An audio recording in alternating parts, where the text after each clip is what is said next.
მახსოვს ერთმა ადამიანმა მე ჯერ კიდევ ძიების პროცესში ვიყავი, ეკლესიურიც არ ვიყავი, ჩემს ახალგაზრდობაში თანამშრომელმა როგორ მითხრა, რომ ესე იგი სახარება, მაშინ სახარება სად იყო, ჟურნალ ცისკარში თუ განთიაჩი იბეჭდებოდა, ესეც მაგარი გარღვევა იყო და მას ჩაუვარდა ხელში და დაბკოლდა სახარების კითხვით, დაბკოლდა ადამიანი რომ დაინახა, რომ სიდედრი განკურნაო და იქ ატყობა დანარჩენს აღარ მიაქცია ყურადღება, იქ სხვებიც განკურნა, მაგრამ ამით არ ეშველებოდა, იმიტომ რომ მე ყველა დატოვა და წავიდა.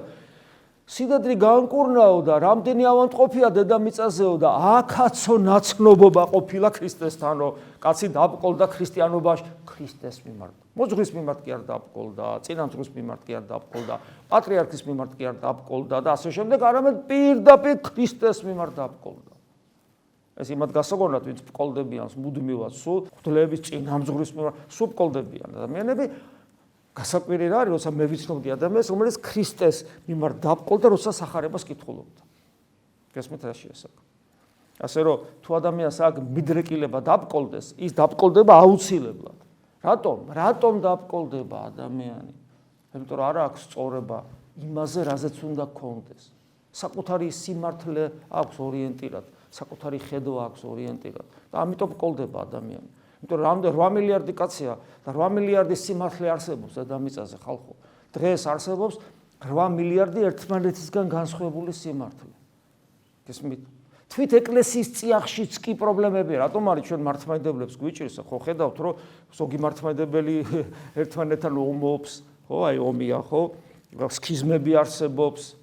გესმით? რამდენი პრობლემაა მართლმადიდებელ ეკლესიაში. აღარ ვლაპარაკობ, რომ ოდესღაც ერთი თლიანი კათოლიკე ეკლესია, ანუ საყოველთაო ეკლესია, როგორ დაიყო, ხო? იქ მონოფიზიტები, ნესტორიანერები, მე კათოლიკები გაჩნდნენ. დედა ეკლესიას წყდებიან და წყდებიან. რატომ? ყველას თავის სიმართლე აქვს და იმიტომ და ღვთის სიმართლეს არ გამოეძიებენ. აი გარი მიზეზი. თან ნახეთ როგორია ეს სიმართლე, საკუთარი სიმართლე, მით უმეტეს მორწმუნე ადამიანისათვის, მით უმეტეს ქრისტიანისათვის, რომელმაც იცის, რომ ქრისტე ღმერთია, ასეთი ადამიანისათვის განსაკუთრებულად საშიში ხდება სიმართლე, იმიტომ რომ ასე დროს ეს შენი სიმართლე არ მოდის როგორც ქებიანი ეშმაკი, ასე დროს სინათლის ანგელოზის სახით მოდის, როგორც პავლე მოციქული გვაფრთხილებს. იმიტომ რომ ამ შემთხვევაში შეხედეთ ახლა, ლოგიკა ხო არის ასეთი, რომ აი ნახეთ, როგორი ლოგიკა არის.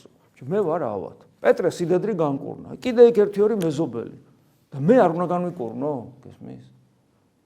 და ამ დროს სხვაც იგივე სიტყვის. და რატომღაც ქრისტე ტოვებს ამად და მიდის. წარვედით მახლობელ დაბნებსა და ქალაქებსა, რათა რუქადაგოთ, რამე თუ ამისთვის მომივლინე. ღმერთის მოვლინებას თავისი გეგმა აქვს, რომელიც მისი ნებიდან გამომდინარეა.